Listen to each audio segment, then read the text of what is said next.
Thanks for checking out this edition of This Week in the World of Football, coming to you live from the fabulous World of Football Man Cave, located in the center of the football world, Kalamazoo, Michigan. The purpose of this podcast is to promote the game of football in all its many forms, past, present, and future. We hope to educate, inform, and entertain you with the glorious buffet that is the world of football, while also keeping a close eye on the rich history of the game. You can find the show after it's aired live on a multitude of podcasting platforms, as well as right here on YouTube along with past shows. If you want to connect with us, just find us on Facebook, X, Instagram, and Threads. Those links will be down in the episode description. Remember to comment, like, and share this video. If you have thoughts or comments during the show, drop them into the live chat and maybe you'll see your name on screen. If you have questions and they are deemed appropriate, they'll be answered at the end of the broadcast. So without further ado, let's kick off this week's show.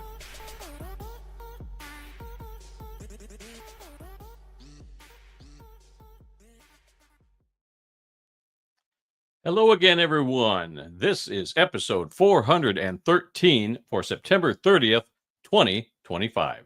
And I'm your host, Randy Snow. On this week's show, the Chicago Bears get their 800th win in franchise history. A team from the Arena League is joining Arena Football 1.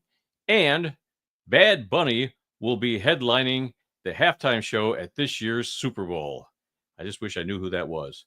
But I'm not here all by myself. Across the internet from me and across Kalamazoo is my son, Adam.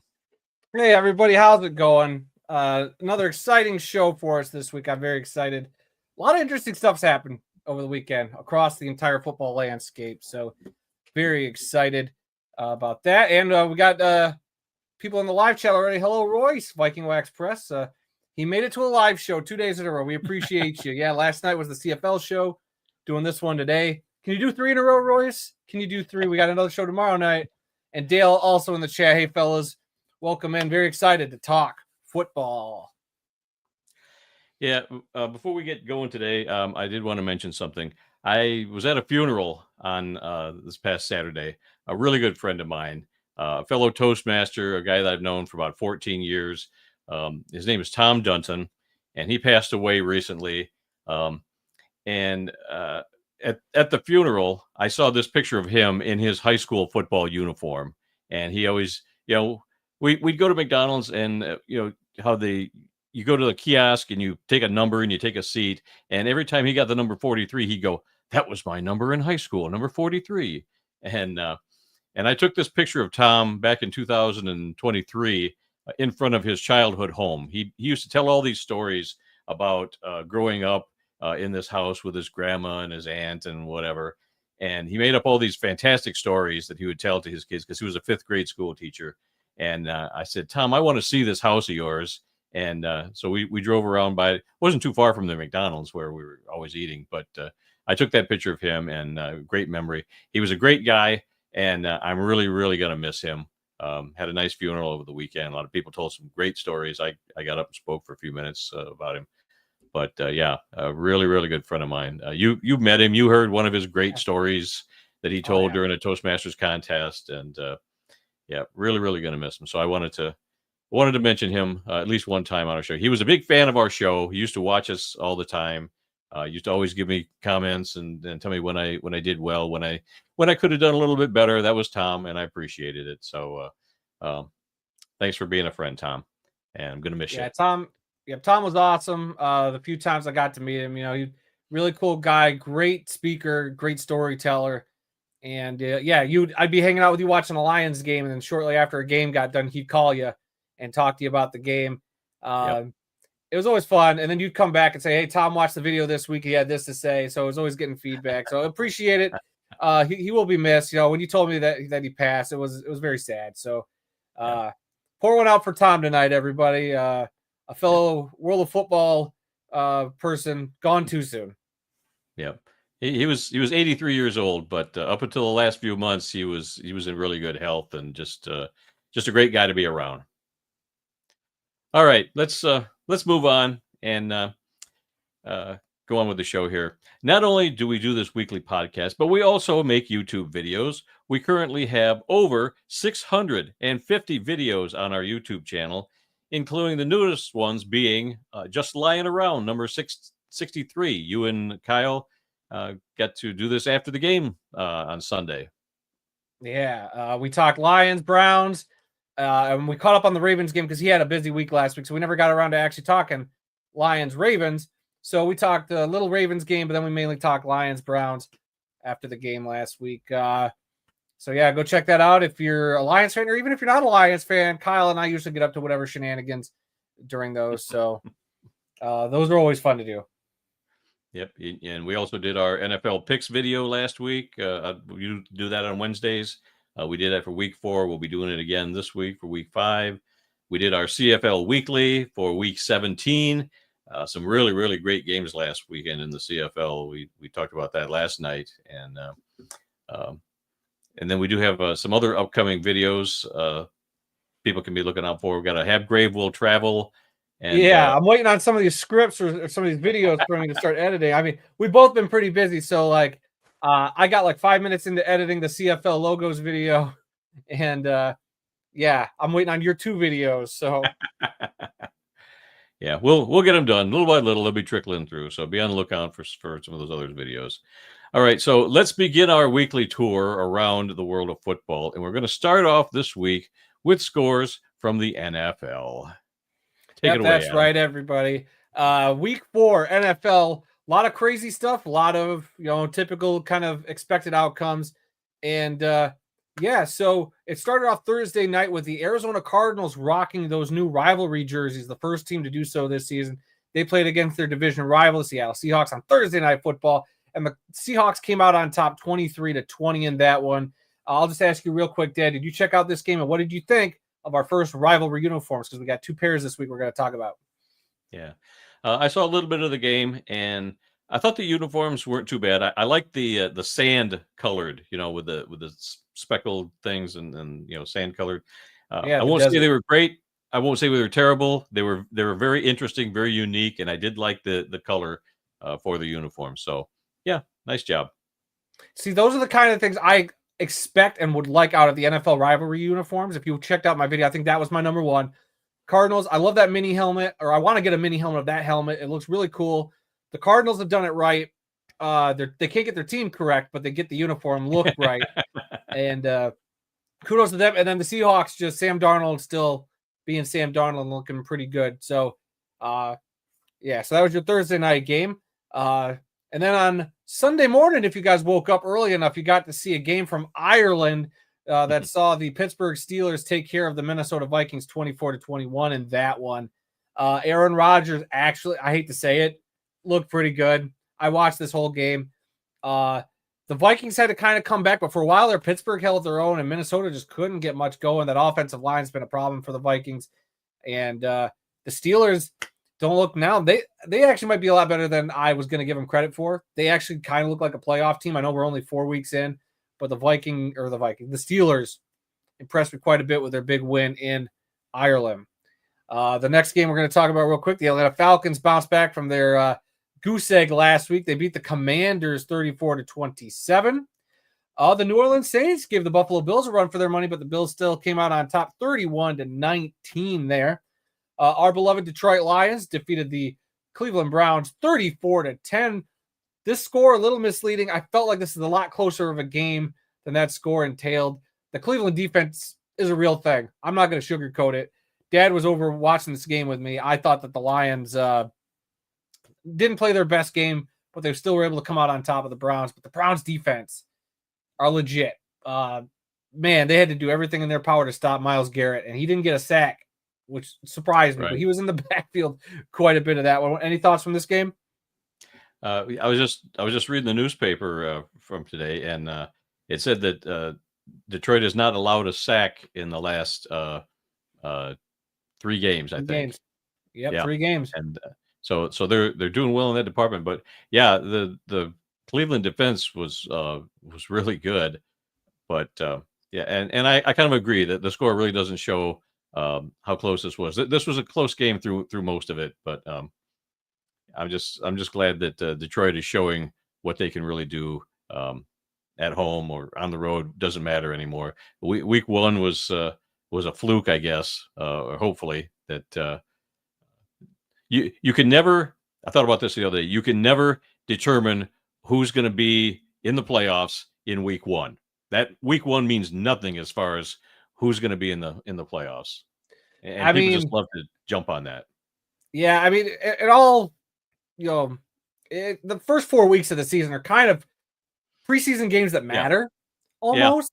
Really. I guess you could say. I mean, teams are figuring themselves out. And after this point is when we're going to start seeing the teams start to take shape. Like we thought Kansas City was kind of DOA, and we'll talk about them in a little bit. And I wanted to quickly piggyback off of your stat you brought up, the 3 straight games without a sack. Since the NFL started officially recording the sack as an official stat, this is the first time the Lions have ever done this. 3 games in a row, having no sacks allowed. Impressive. So since they started keeping that as a stat, Randy grabbed a prop, everybody. I wish I had a thing for prop alert. There we go. Yeah. You paint that yourself? I saw a whole crate full of these at Myers, but I didn't get one, but a friend got one for me. So I wanted to show that. Okay. All right, moving on with the scores here. The Houston Texans defeated the former Houston Oilers, aka the Tennessee Titans, 26-0. Boy, oh boy, the Titans just struggle bus all season long. I feel kind of bad for Cam Ward. Is Callahan's the coach for the Titans? Is he going to be the first one to be fired? I don't know. Yeah. Here's the real question from the chat, Hawkeye07. What week will Tennessee get their first win? I'd have to pull up that schedule. I think it's going to be a bit. I'm not saying they're going to go 0-17, but it's rough right now if you're a Titans fan. And I know our friend Ryan, aka Clash on X, he's got to be hurting right now. Let's see. The next game, the New England Patriots stomped on the Carolina Panthers 42-13. Drake May looks like he's cementing himself as a premier quarterback in this league. He looks very competent. Looks like the franchise quarterback they were hoping to get. Speaking of franchise quarterbacks, the New York Giants started rookie quarterback Jackson Dart, and he got a win in his first start against a Chargers team that I thought would have taken care of this game pretty easily. The Giants won this one 21-18. Yeah, that was a big surprise. Yeah, very big surprise. But, in this game, though, with the good comes the bad as the Giants lose standout young wide receiver Malik Neighbors to a season-ending injury. You hate to see it. A talented guy such as that, when you just get your rookie quarterback in there with confidence, and then your star wide receiver, a guy who's only in his second year, goes down like that. And we're going to talk about another gruesome injury later. But, man, some of these injuries are starting to pile up, which was none more evident than this morning, Dad, when I was going through my fantasy football league trying to start making some trades on the season and finding out that all these teams have so many injured guys. I know you don't care about fantasy, but no fantasy football. This we only talk real football. Oh, well, it's real to me, especially since I got the toilet trophy tucked away back there. It's real. Yeah. Proud of you, son. All right, and before we move on to the next slide, here's some comments from the chat. Do you think Tennessee Titans will go 0-17? Dale, yeah, we were kind of just talking about that. Is it possible? I mean, anything's possible in the NFL. Is it likely? I doubt it. They'll sneak a win in somewhere. Lancaster City Dragon Rats. I think Tennessee will win one before New Orleans does. Ooh, that's a nice take right there. Yeah, New Orleans also looks bad, even though they gave the Bills a run for their money. So, I mean, the Saints could surprise us. The Saints got to get a win somewhere. And yeah, thank you, Hawkeye. Fantasy football alert on the world of football.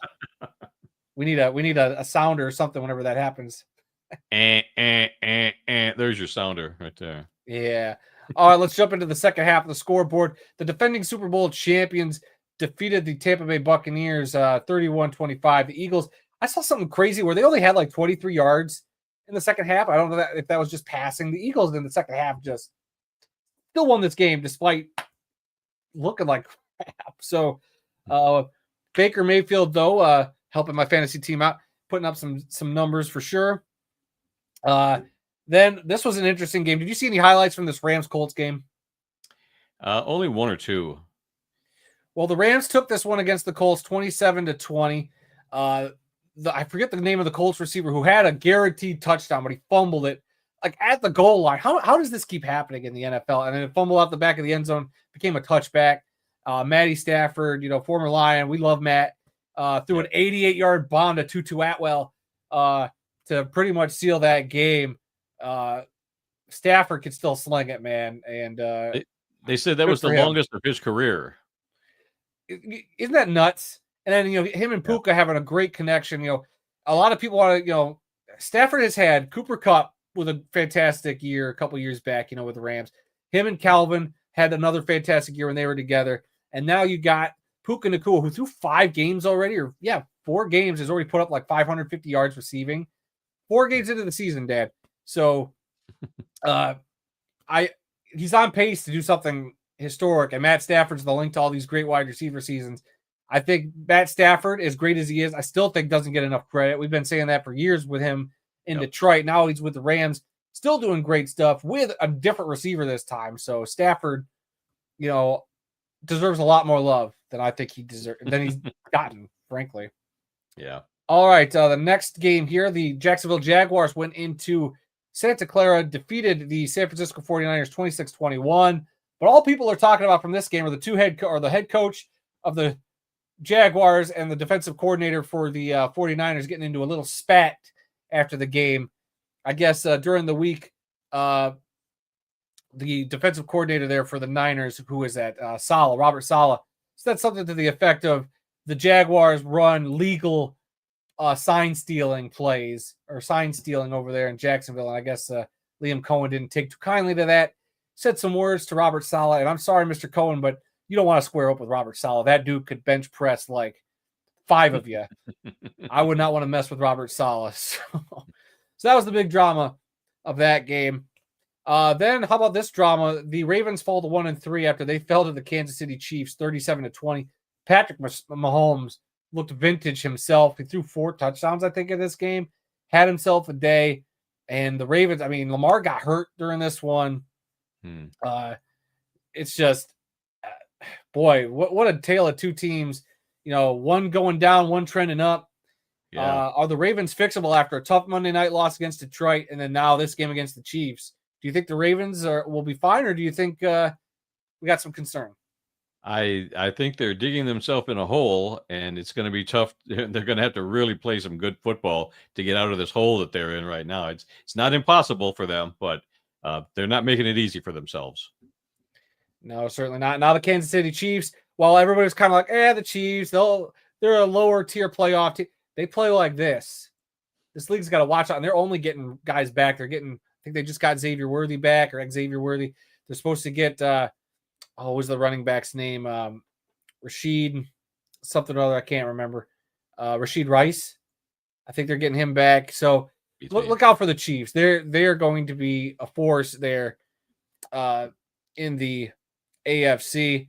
Dale in the chat, if Lamar is out for any significant time, they're going to be hurting just like the Cincinnati Bengals. Oh, don't worry. We will get to those Bengals in a second. Yeah, we'll see how bad Lamar's injury is. I think I saw that John Harbaugh said something to the effect of Lamar. If Lamar was good enough, he'd go back into the game. Like he doesn't want to be out of a game. So clearly the injury is significant enough that kept him from going back in that game. So we'll have to wait and see how that progresses. The Chicago Bears fluked into a win over the Las Vegas Raiders 25-24. They blocked a field goal that would have pretty much given the Raiders the lead there. And I think that Ben Johnson just doing his best Dan Campbell impression during his post-game speeches kind of gives me the, like, what are you doing, bro? Like, I like Ben Johnson, but man, he's got to come up with his own shtick. It's just hearing him say, "I tell you what, man, Ben, dude, that's Dan's thing. You need to chill with that, bro." And well, yeah, he's never been a head coach before. This is all new to him. He hasn't gotten into the head coach rhythm yet. Maybe, but I'll say this: the Bears look slightly more competent with him as the head coach, though they did try to run. Did you see this highlight? They tried to run the stumble bum play and it utterly failed. Oh, go look this up, Randy. They side by side the Lions one that they did last year versus the one they tried to run against the Raiders. Utter failure. I just laughed when I saw that. Like, you can't do that. DeAndre Swift couldn't do what Jahmyr Gibbs did and sell that fake fumble back there. So good luck, Ben Johnson. All right. The Sunday night game. I got the graphics mixed up. I didn't move that. This was the Sunday night game. The Dallas Cowboys and Green Bay Packers tied in overtime. Everybody's talked about this, Dad. It felt like the Cowboys won despite it being a tie. I watched the first half. What'd you think of this one? You said you watched this. I stayed up to watch the whole thing, and what a disappointment. It's like neither team wanted to win this game. They both had their chances. They both screwed it up, and they wound up with a tie. So to me, they're equally as bad as the other, and they deserve a tie. They do. And if it weren't for Micah Parsons having his one sack of the game against Jordan Love there, or against Dak Prescott, sorry, the Cowboys probably would have won this game outright. But Green Bay tried to give it away at the end, too. I mean, Jordan Love throwing a pass in the back of the end zone. They were lucky to have a second left. And I heard somebody say that I wonder if Jerry Jones is going to fire the clock operator in Jerry World because he stopped the clock so fast at the end of that play instead of letting it go to zeros. So that gave Green Bay a shot there at the end to tie it up. But boy, what a way to end it! Like grow some balls there, LaFleur, and try to get the win. Yeah.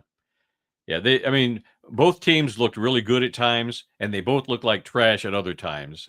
It's like you talk about a tale of two halves. This was a tale of two teams. One possession they looked great, next possession they looked bad, and that was for both teams. So it was just, man. Well, Hawkeye07 in the chat loves that they tied. I'm not crazy that they tie. I'll take it. It beats either of these teams winning. But I will say the difference maker in this game, when you kind of break it down, there's a lot that you could point at. But I want to point at the end of the first half when the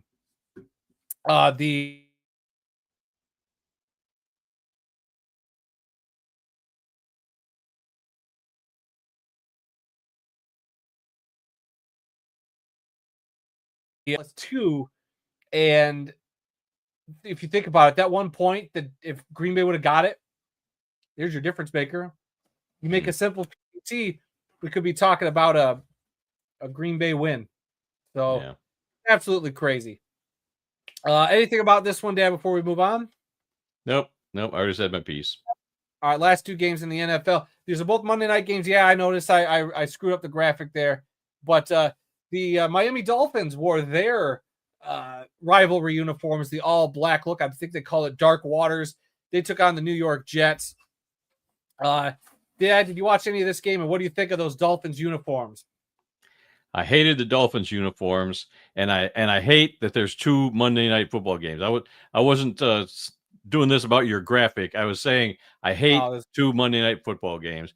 I didn't care about either one of these games. I didn't watch either one. I think I checked, after a quarter or so just to see what the score was, and then I never went back to either one of them. Just terrible that they do two games on Monday night.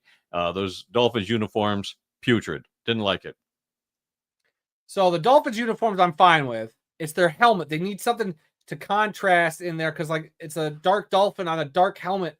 You can't make out what it is. Like if it was a lighter color, it would have worked. Hawkeye in the chat, almost with you, Randy. Love the uniforms, hate the two games. Yeah, a lot of people don't like the two games. Royce, Viking Wax Press, nice Dolphin uniforms, but the Dolphin on the helmet logo needs to be the aqua color, not black. See, I'm not the only one. I'm not crazy. But the other big story from this game, I wasn't watching this game live, but in our fantasy group chat, when Tyreek Hill went down with that gruesome knee injury, did you ever go back and watch that highlight at least of how that? Oh boy, Randy, if you get squeamish, do not look it up. It was rough. I saw it. I went back to look at it, and it was not good. His season's done. Boy, you hate to see that. He looked like he was happy, though. He was clapping and looking excited to be carted off the field, probably because he doesn't want to play with the Dolphins or Tua Tagovailoa anymore. But, I mean, you hate to see that. A great player like that, you hate to see go down. A star player for that team. It always sucks. And at least this time it wasn't at MetLife Stadium that a player got hurt. Dale in the chat, I do not like the two games either. Yep. See, I feel like that's a constant around the world of football. We don't like the doubleheader Monday night games. Yep. Let's see. Lancaster in the chat. I have blown an ACL in my knee 3 times. 2 on the right, 1 on the left. And even that made me turn away when I saw it. So yeah, that's how bad it was, Dad. Yeah, pretty nuts. And then the final game, as we wrap up the scores for the NFL, The Denver Broncos beat a team that was dressed like the Cincinnati Bengals 28-3. This is the second week in a row that the Bengals have just looked absolutely terrible. But kudos to the Broncos for getting this win. Makes me excited because the Lions, as you can see behind me, Lions are playing the Bengals this week. I'll take it. If they're going to keep sticking it up, even with Jamar Chase and T. Higgins on that team, I'll take it. So that's it for the scoreboard. I'm going to go through and see if there's any other notes from people before we move on.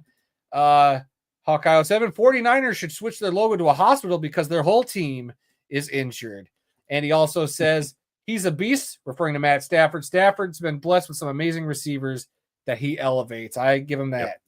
Yep, absolutely. So that should do it. Sorry, Chad, I'm just going through making sure I got everybody. And then we'll move on, Dad, to the news stories you have in the NFL. Let me just pull that graphic up. And let's throw it over to you for the news. Yeah, the Pro Football Hall of Fame revealed its list of 128 modern era players for the Hall of Fame class of 2026. There were actually 3 Lions players on it, which I think these guys have been on it for the last few years. They don't get a lot of attention because they never make it past that. But on the list for the Lions this year is wide receiver Herman Moore, who definitely deserves it. Tackle Lomas Brown, I can see that. But especially, somebody I think really should be in the Hall of Fame is kicker Jason Hanson.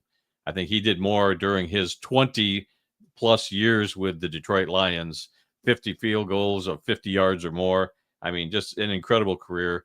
And he should be given a medal for being with the team for 20 years during some of those lean years of theirs. Those are 3 Lions. And there's a few other guys that played with Detroit, for a little while, but these guys, most of their career or almost all their careers were with the Lions. Another story, the Chicago Bears won their 800th win last weekend. Second place only behind the Green Bay Packers. What I saw, it didn't say how many games the Bears or the Packers have won, so I don't know what they're shooting for or how far they are behind that, but 800 wins in the NFL. I mean, they go back to 1920, the first year of the NFL. The Packers came in 1921, even though they've been playing as an independent before that. But you got a couple of the oldest teams in the NFL. Of course, they would have more wins than anybody else, hopefully. And when you've got coaches like Vince Lombardi and George Halas, you've got some good teams in your history. So I believe as of right now, if the stats I'm looking at are correct, the Green Bay Packers currently sit at 811 wins. Oh, okay. And then the Bears right behind them at 800. Any guess as to who the third place team is? I don't think it's Detroit. Oh, no. I don't know. The New York Giants at 724. Oh, okay. How about the Pittsburgh Steelers at 681? The Commanders/Redskins at 641. Eagles at 639, 49ers at 630, the Los Angeles Rams at 624, and the Detroit Lions, the last team in the 600s, at 606. So okay, that's how things look right now. Okay. And the other news item, Bad Bunny is going to perform the halftime show at Super Bowl 60 this year. I'm sure you're familiar with him. I've heard the name, but I have no idea who he is or any of his music or anything like that. I couldn't name you one song, to be honest with you. I don't hate this. If you go back and you go onto our YouTube channel, you will find a video I did earlier this year. I believe it was back in March, where I gave 5 artists that should do the halftime show this year. Once again, Weird Al gets snubbed.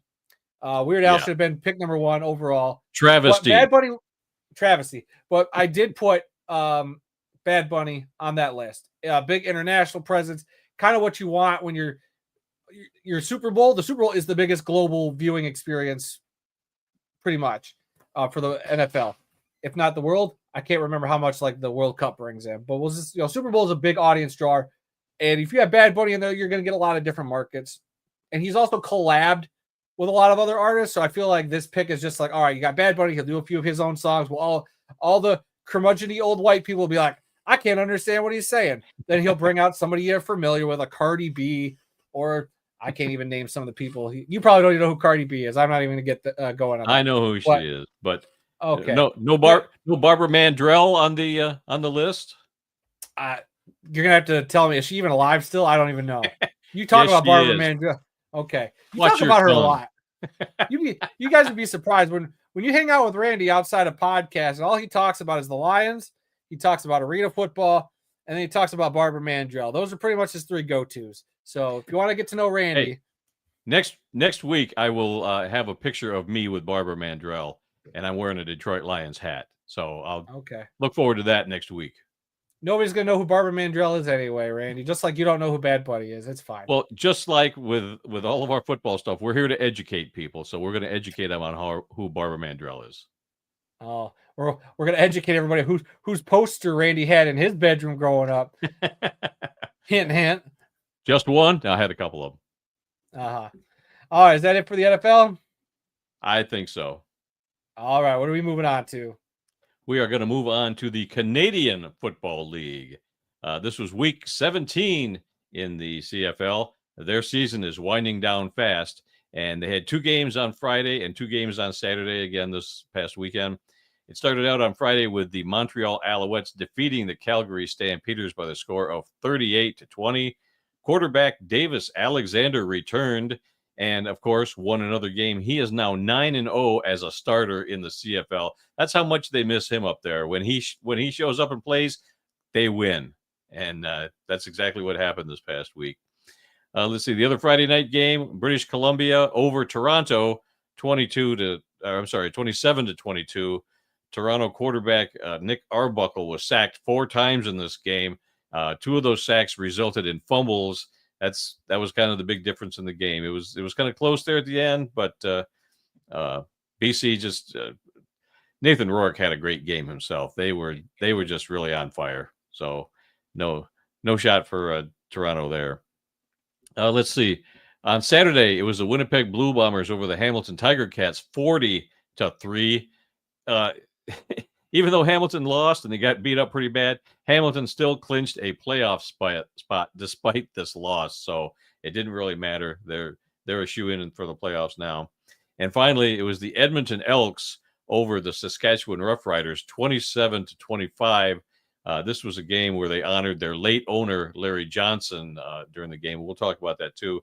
The story of this game was, You said Johnson, isn't it Thompson? It's Johnson. Did I write it down on the graphic wrong? I think you did. Oh, well, thanks for pointing that out during the CFL show yesterday when it was up the whole show. I didn't see it down there. Your graphics are so small, I can't see them on the screen. So that's not true. They're big. You just have to open your eyes. Anyway. And it is Thompson. You said it wrong. I looked it up. No, it's Larry Johnson. It is not. Larry Johnson used to be a basketball player. Right? Larry Johnson?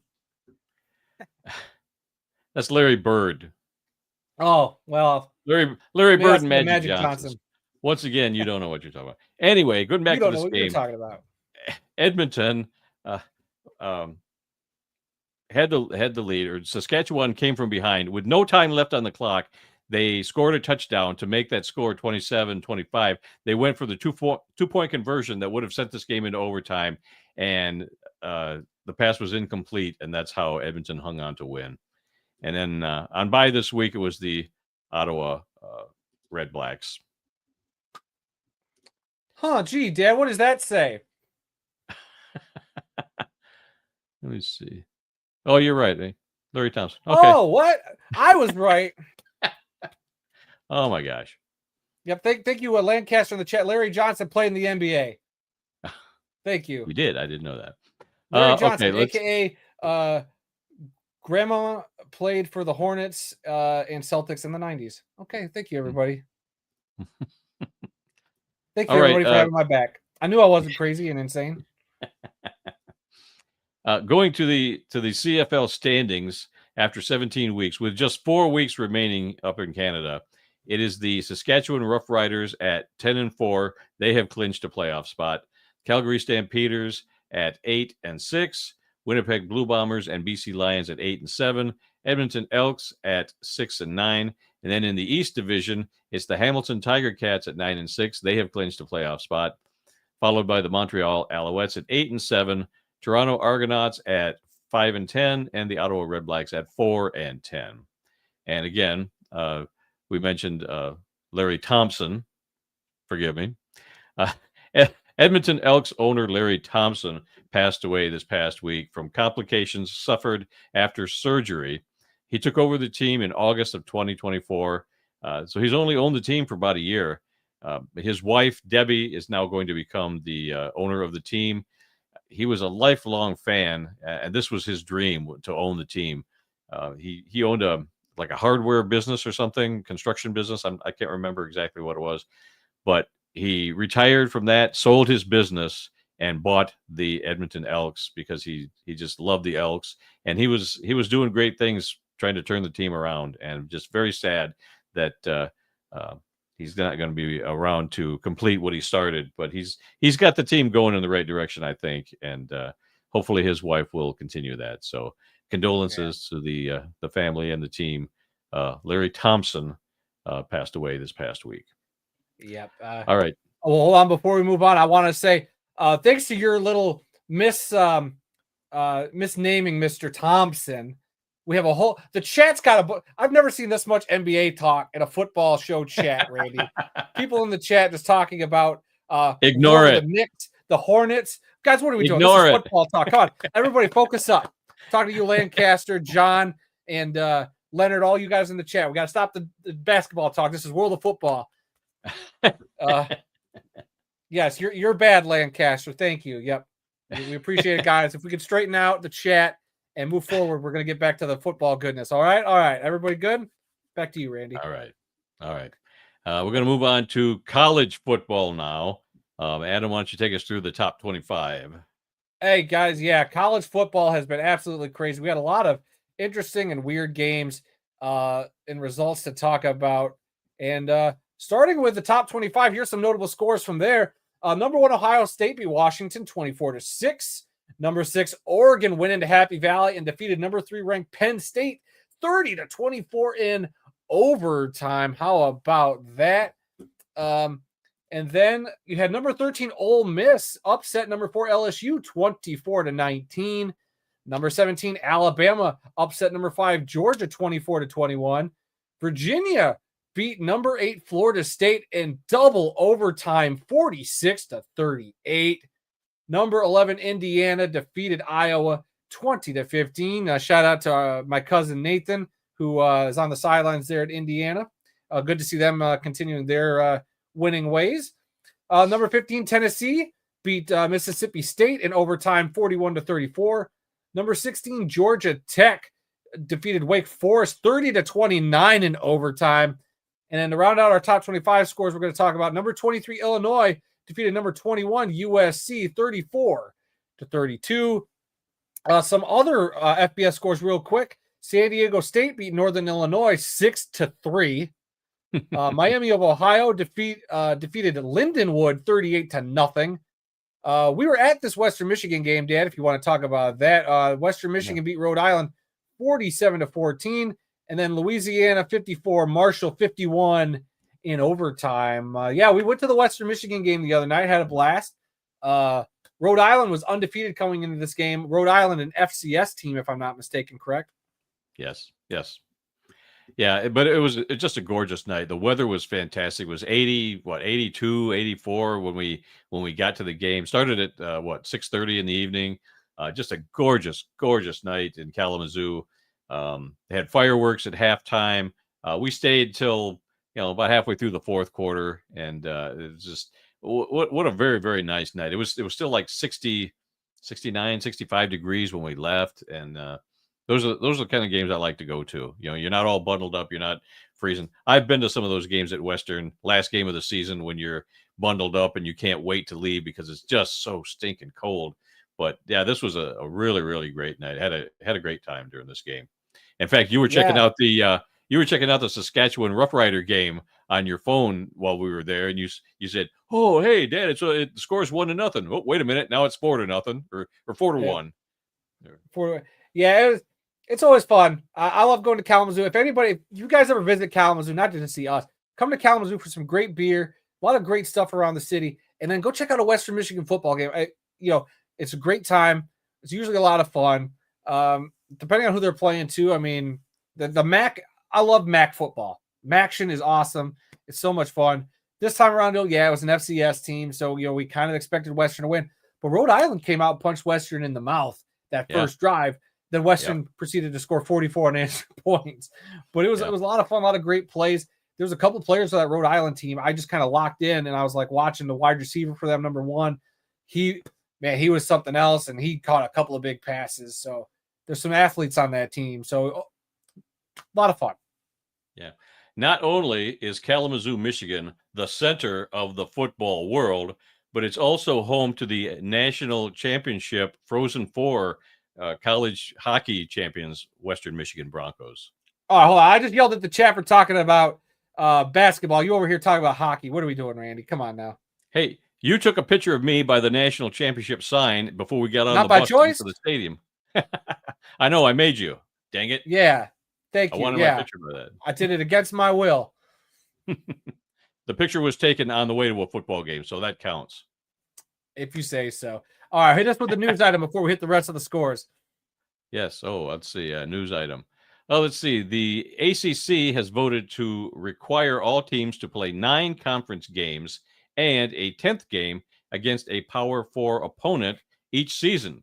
And this could begin as soon as next season, but it's not for certain that they'll start next year. But I think that's good. I mean, these big Power 4 conferences, the big schools, they need to be playing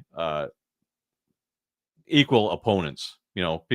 Other big teams. They shouldn't be playing a bunch of cream puffs to pad their schedule early in the year and hope that gets them a playoff spot or whatever. No, this is exactly what every conference should be doing. So I applaud the ACC for doing this. I think this is the way things are going to trend.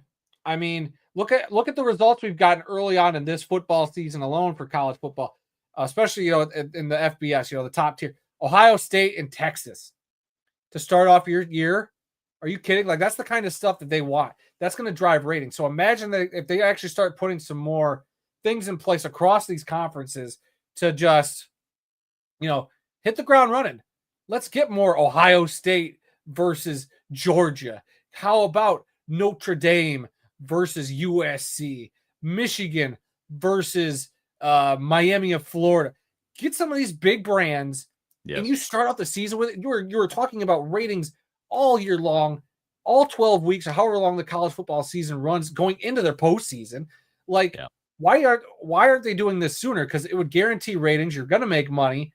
But of course, it all comes down to, we need to get our win so that we can all sneak into the playoff. But I think eventually they'll figure it out. But I think that'll be the recipe at some point down the line. I think a lot of conferences will follow suit. And like I said, eventually we'll get this second tier of college football where we can have 2 national championship games, or maybe Western Michigan can get one. That's the dream, Randy. That's the dream. Yep. All right, let's move on to some other scores at other different levels. We're going to start with the military academies. East Carolina defeated Army. Find the right graphics. Oh. Do I have the wrong? I thought I did. Give me 2 seconds, Randy. See, I thought I had it up here. There it is. I figured it out. Okay. It took me a second, guys. Live isn't going live. Fantastic. All right. The military academies. It was East Carolina over Army 28-6, Hawaii over Air Force 40-35, and Navy over Rice 21-13. And then moving on to the FCS level, it was Fordham over Holy Cross 26-21. In the Ivy League, which is also in the FCS, Yale over Cornell 41-29. Division II, it was Fort Valley State over Tuskegee 27-20. In Division III, it was Calvin over our beloved Kalamazoo College, which is right across the street from the Western Michigan Stadium. Calvin over Kalamazoo College 24-16.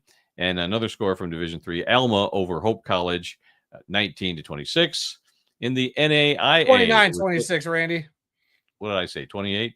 You said 19. Oh, 29-26. I'm just so excited about these college scores. NAIA level, St. Francis of Indiana over Defiance of Ohio 37-34. Southwestern over Bethany of Kansas 80-14. At the junior college level, Snow College over Lackawanna, 55-38, and Navarro over Blinn, 31-10. U Sports, college football up in Canada. It was the Queen's Golden Gales over the York Lions, 57-5. And in Canadian Junior Football League action, it was Sault Ste. Marie's Cougars over the Ottawa Sooners, 52-6. That's it for the college scores. All right. Well, before we move on, then we got a few comments regarding college. Randy, how about this one from Leonard? I've seen Big Ten teams play North Dakota State, and the Bison really held their own. Isn't that always nice when your school can hold their own? We've seen Michigan State come to Western. Western held their own for a little bit till they just became a little bit too much for them. Yep. Lancaster says, at the rate these conferences grow, either they'll play 13 regular season games a year or every single game will be conference games, especially with the ACC, Big 12, and SEC. So, can't disagree with them there. All right. Now, where to? Go ahead. Yeah, where to next? No, where to next? Oh, well, it's time for X League news from Japan. Oh, well, guys, we all know this is week 5. I made sure this week that we got sound for our friend Greg over there. So we're going to turn it over to him, and we're going to get some happenings over in Japan, courtesy of Gridiron Japan.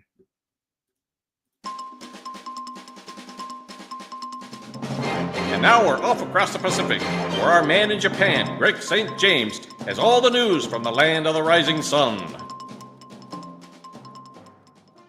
Hey everybody, it's Greg St. James here with Gridiron Japan with your Week 5 scores here over in the land of the rising sun. And this week I am reporting on the X League Super scores for X League Super Round 3. So let's start it off here. We had the Challengers were 52-7 winners over the Suns. The Impulse, the defending champions here in Japan in the X League Super, were 44-23 winners over the Fineys. The Seagulls were 56-7 winners over Big Blue. The Frontiers were 36-10 winners over the Silver Star. The Rise were 29-13 winners over Fujifilm Minerva. And lastly, we had the Lions, the All Mitsubishi Lions, pulling up the upset 16-14 over the Tokyo Gas Creators. So that's it for our scores here in Japan. Next week we've got the area next weekend coming up. We've got the X League X1 area playing, and then in the middle of another week later, then we'll have week 4 of X League X1 Super playing. It gets kind of confusing here with the different X's and everything, but just know when you hear X League Super, that's the top level, X League area, and then beyond that, you've got X2 and X3 in the lower divisions. So, hey, with all that said, for anybody who's listening here to the World of Football podcast has not checked us out, we are at gridironjapan.jp. You can also find us at Gridiron Japan on Facebook, Gridiron Japan on X, and Gridiron Japan on Instagram. But as of right now, I'm not really that active on Instagram, but Facebook and X and our YouTube channel, Gridiron Japan. That's where you can find us. And if you go to our website at gridironjapan.jp, you can find everything there, including all the other podcast platforms that we are on. So, hey, with all that said here, time for me to sign off. Back to Adam and Randy. And, hey, guys, hopefully, your Lions did good this weekend, though. They crushed me. At least a couple players crushed me in fantasy football. So I'm not really too broken up about it, but not happy either. So, hey, with all that said, looks like you guys had fun there at going to see Western Michigan play, and hope to talk to you guys and see you guys very, very soon.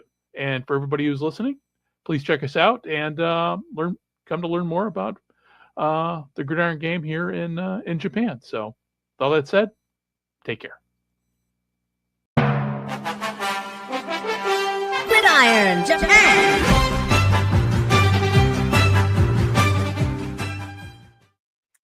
All right. Thanks to Greg for that update and more fantasy football talk, Randy. You didn't know I was where just it going was to going to say come from, did you?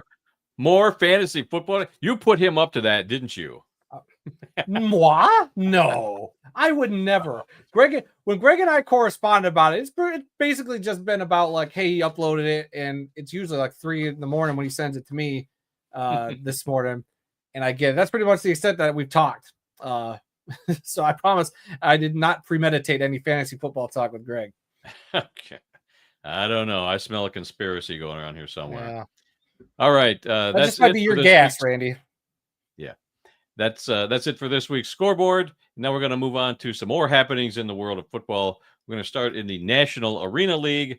They have released their 2026 schedule already. I can't believe it's September and they've already released their schedule for next year. Normally you don't get these things till November, December, really late for these indoor and arena leagues. Yeah, but clearly they have a strategy or a plan in place because they got all their teams locked in. Here we are, last day of September, and they clearly, unlike the league we'll talk about in a second, they know who they want.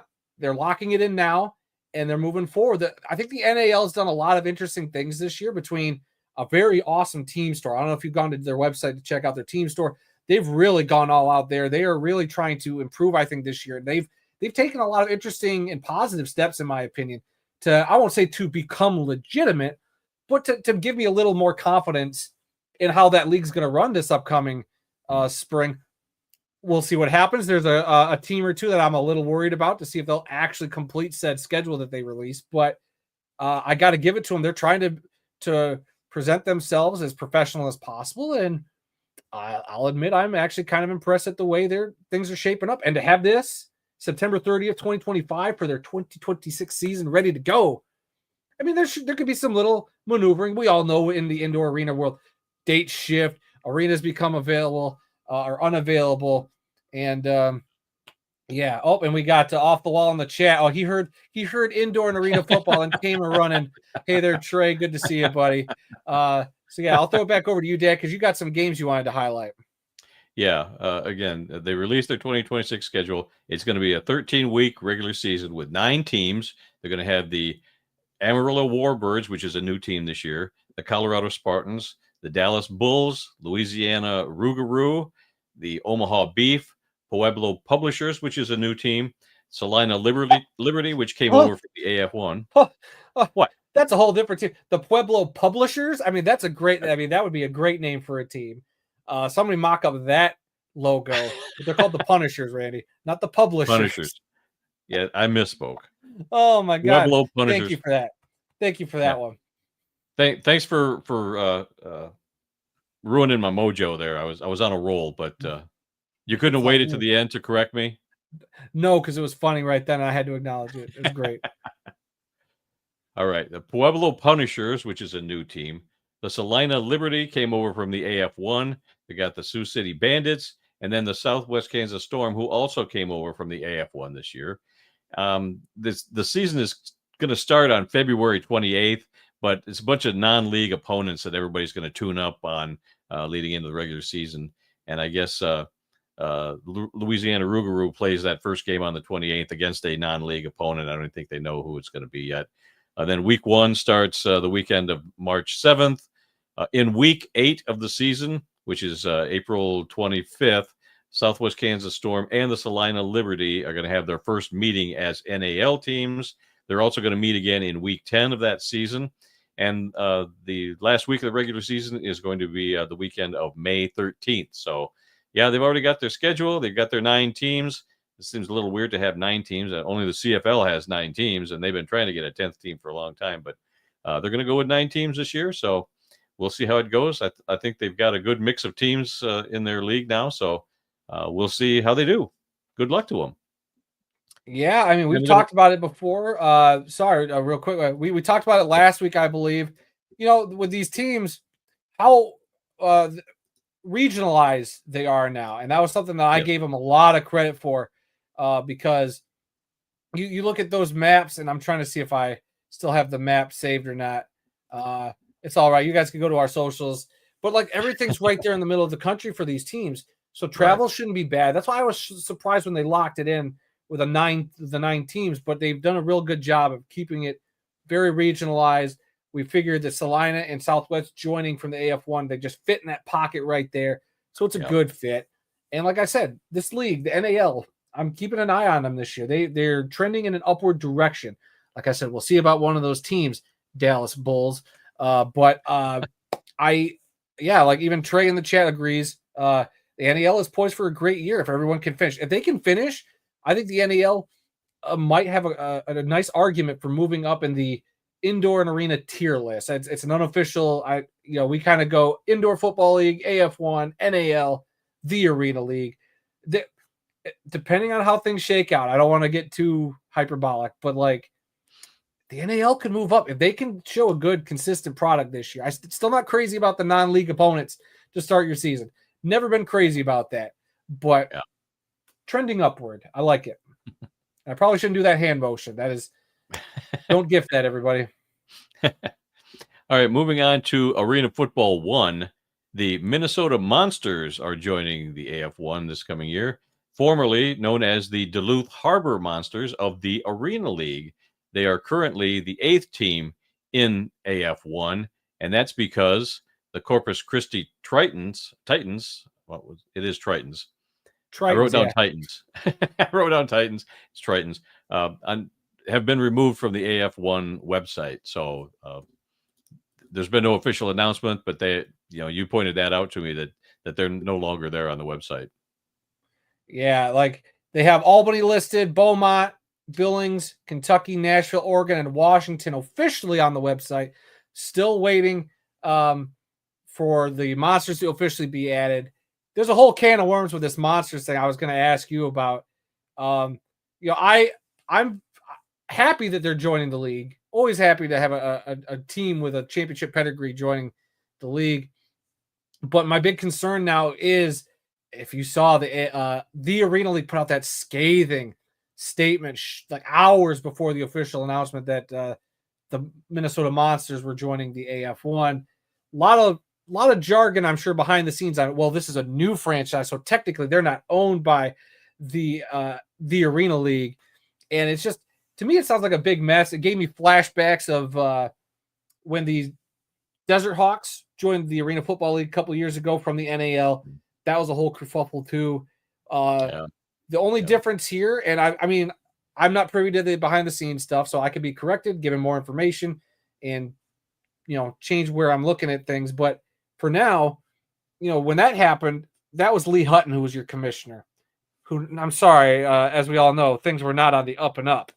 But with the current organization running the AF1, feeling a lot more confident. They're doing their Arena Football University this week in Chicago. So all the minds are there. And hopefully we'll get a lot of great announcements coming up in the coming days. But I feel more confident that hopefully their ducks are in a row to allow this to happen, to get this team and to have no legal issues come rearing its ugly head, come time to play football. That's my big worry right now. It's like, you could change the name, you could change the colors, but the fact of the matter is, could there be more stuff behind the scenes we don't know about? Possibly. Are you feeling the same way? Are you getting a little nervous about it? I don't know what to think. I'm hoping for the best.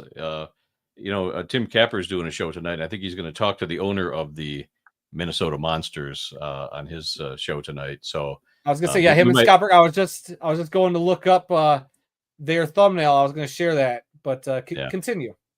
Yeah, but so we may get some answers tonight after Tim's show. But yeah, I hope for the best. I hope that the AF1 is looking into these folks, bringing these teams into the league and looking at their arenas and all this stuff. I'm sure they are. So I'm just putting my faith in the leadership of the AF1 that they're going to be making a good move and that it'll be a good fit for the league as it is. Yeah, like Dad mentioned, check out AF1 Fan Zone on YouTube and across social medias tonight. They're, like he said, they're going to have the owner on, Tim Capper, our buddy, Scott Burke, our friend. They do a great show over there, so this should be a fun interview tonight, and I'm sure they're going to get these types of questions and more in that live chat. So tune in tonight. I think they're streaming at 7 or 7:30. Go to YouTube, check it out, like, subscribe, all that. support our buddies over there. I just wanted to Yep. give them a shout out.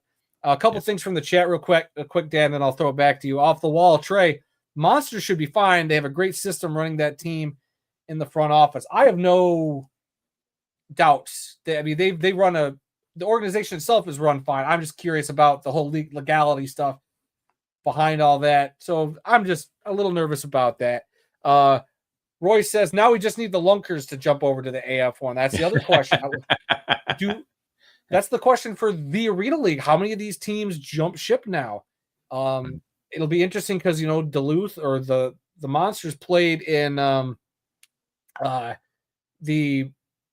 style of play where they didn't have kickers, one offensive lineman, no nets or anything. Yep. So that'll be an interesting adjustment for the Monsters there.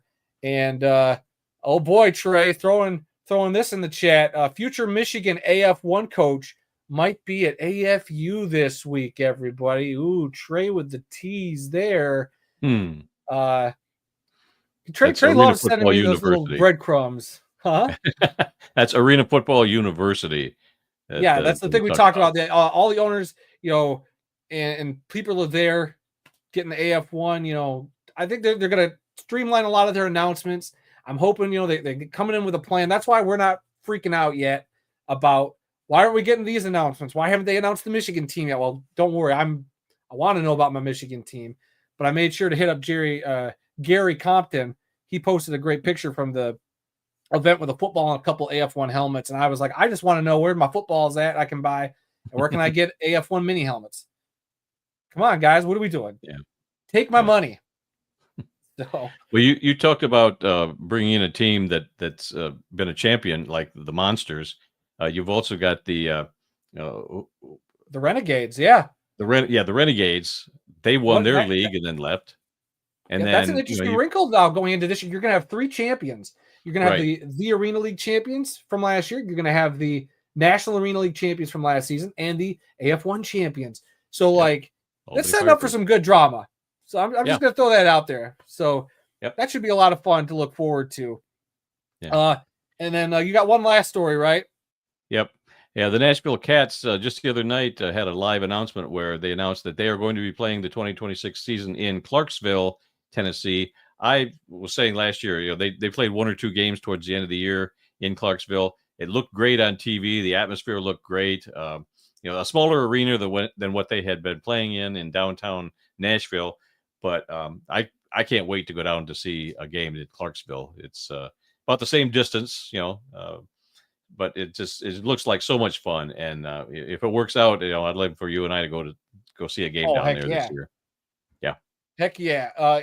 Agree 100% with Trey. Massive W to play in Clarksville. The crowds there have been off the charts. I want to go down. Yeah. I mean, Bobby, if you're listening, Mr. Dvorsny, you hit us up. We'll come down to Clarksville for a game. That's for darn sure. Oh, absolutely. So I like everything they're doing about that. I'd love to get down there to see a game. That atmosphere just looks off the charts. So very much looking forward to that. And real quick before we move on, I do want to speak on one thing. Mr. Dvorsny did comment on one of our Facebook posts last week. It started a little bit of a kerfuffle. I think Jerry Curse had to come out and put out a fire because, we already talked about Corpus Christi being removed from the website for the AF1. Well, Bobby on our Facebook page put up something about how the Kentucky Barrels were pretty much just a rebranded, reformed Corpus Christi Tritons. That kind of stirred up some things. And then Jerry Curse commented on a different Facebook post about how that's not true. Technically, the Barrels are an expansion team. And then there's the wild Facebook post by the Corpus Christi Tritons themselves, which I can't make heads or tails of. They're like, we're not dead. We're very much alive.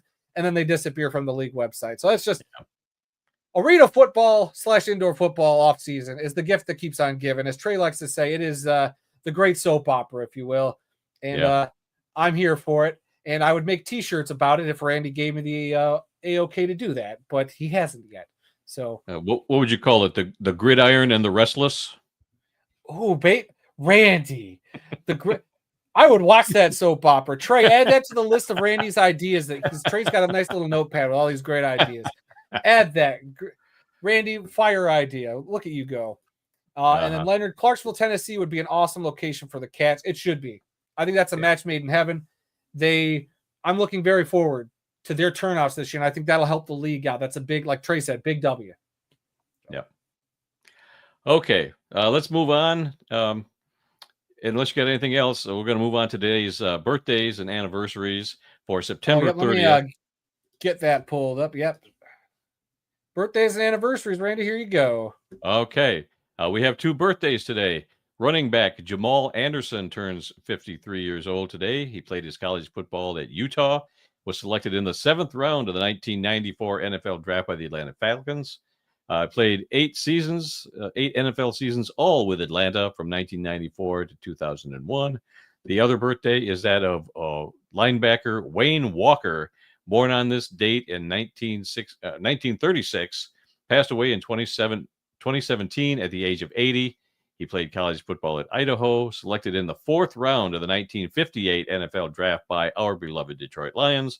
Played 15 seasons in the NFL, all with Detroit from 1958 to 1972. So happy birthday to them.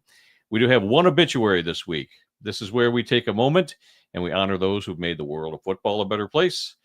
That obituary is that of Jerry Inglis, a center in the Canadian Football League for just 3 seasons, has passed away at the age of 71.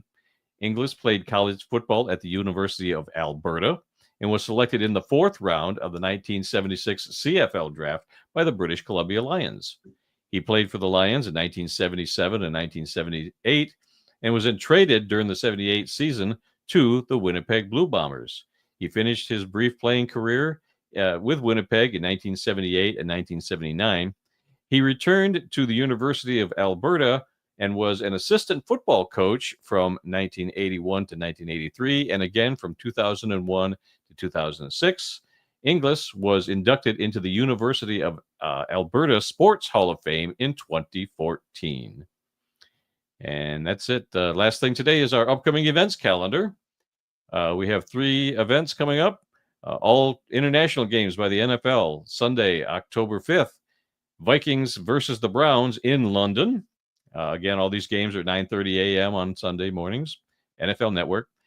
Sunday, October 12th, the Broncos and the Jets in London, England also. And then finally, on Sunday, October 19th, it's the Rams versus the Jaguars in London. And again, NFL Network, 9:30 in the morning. Get your breakfast ready and sit down and watch football on the East Coast anyway. Right. And that's it. That's it. Yeah, what a show, everybody. We appreciate everybody having fun in the live chat. Even if you all were talking basketball at one point, shame on all of you. Then, of course, Randy bringing up hockey. So focus, people. Focus. Yeah, this is focus. football. Before we end the show, Dad, I would like to highlight a few of the comments we kind of flew by during the show. I kind of starred some things I want to go back to and bring up. One of the first comments earlier in the show was from Leonard. Correct me if I am mistaken, but did the teams from the Arena League become a part of Arena Football 1? Just the one. Just right now, the Duluth Harbor Monsters, who are now the Minnesota Monsters. I'd be curious to see, now that the Arena League's only down to 5 teams, what happens? Do they, they're supposed to add 2 more teams, and I don't know, does this move bring other teams to jump ship, Randy? What do you think? Yeah, I don't know. I really don't know. It's kind of hard to play with 5 teams. I think they would maybe, if they were planning to add 2, they might just add 1 this year and keep it at six teams. I don't know. Oh, yeah, we'll have to wait and see. That'll be an interesting thing we'll keep an eye on. Keep coming back to the show, guys. We're going to talk about it every week. Some other stuff. What week do we see the Bengals get a new quarterback? If it gets this bad, they might get desperate and trade for maybe a Kirk Cousins, in my opinion. But we'll have to wait and see. Let's see. As I said, the Bengals will not win another game until Joe Burrow comes back. Joe Burrow makes that team. He's pretty darn good. That's the way it is with a lot of teams, though. You lose your starting quarterback, and you're in big trouble. Yeah. Dale, unfortunately, I knew who Barbara Mandrell is. My dad was a big fan of hers. So back to the Barbara Mandrell talk. Let's see. Lancaster from earlier talking about the Lions players going into as part of that list of 128 players for the Hall of Fame. Hansen, without a doubt, deserves to be in the Hall. He is the highest scoring kicker that has played with one team and has that lead by 375 points with Justin Tucker in second place. And then he also has Hansen at 2,150. Tucker's at 1,775. Third place is amazingly is Lou Groza at 1,608. So a couple of interesting little nuggets there, Dad. Let's see. Leonard says, Randy, I was a huge Barbara Mandrell fan growing up. Barbara had a TV program on NBC, Barbara Mandrell and the Mandrell sisters. Randy, how often did you tune into that? And did you avoid getting grounded just to watch that show? I watched it every week. I loved it. I saw Barbara Mandrell in concert 3 or 4 times at different county fairs. And like I said, I got my picture taken with her at the Ionia Free Fair. I also saw her sister Louise at another county fair here in Michigan one time. All great performers. Really, really good shows. Okie dokie. All right, as we go through some of these. Hawkeye 07, would Randy rather talk basketball or fantasy on this podcast? Ooh, what is Sophie's choice, Randy? You can only pick one. Neither. You got to pick one. I'm out. Let's see. Royce on the same topic. Adam's next spinoff show, The World of Basketball. Hey, I'm not a big basketball expert. I mean, I loved my 2004 Pistons, but not a big basketball. I'm a fan, but not going to talk about it. Or The World of Fantasy Football. Now, I know Hawkeye 07 in the chat would want to do that show with me. We've talked about that at a couple points. Leonard, I'd like to see a future AF1 team in Detroit and Toledo. Oh, of course. I love Toledo. Bring back the Bullfrogs. I would love the Toledo Bullfrogs to become a real thing. That's one of the most missed opportunities for putting a team out there is those Toledo Bullfrogs. And then finally from Leonard, my guess is the Cats would be known as either the Clarksville Cats or the Tennessee Cats. Just wondering. I think they're just going to stick with Nashville Cats, Leonard. I don't see a reason to not brand. Yeah. I mean, I think they'll be. I thought maybe for a minute they'd change too, but I think they're going to stick with Nashville Cats. Yeah. So everything I've seen so far, they are staying with the Nashville Cats. Yeah, they just got to put that cool cat back on the helmet. Bobby, make it happen, buddy. That's what they got to do. That's the only thing that Nashville's got to do is put the cool cat on the helmet. Yes, that's what we want. All right, Adam, Dan, that's it for comments. I added a picture, Adam. See if you can find it. Did you? Oh, okay. Everybody. Here it is. Young Randy with Barbara Mandrell. There it is to wrap up today's show. That looks very much like Aaron. I wish we got to pull that up tomorrow night with Aaron on the show. You guys are so uncanny. My God. Let me tell you the story behind this. Of course, you see I'm wearing my Detroit Lions hat, my Detroit Lions t-shirt. I've got a picture in my hand that she autographed for me. This picture was taken about 1:00 in the morning after she did 2 shows at this county fair. And I stayed for both shows, and I was one of the last people to get an autograph. She looks fantastic, and I look like it's 1:00 in the morning.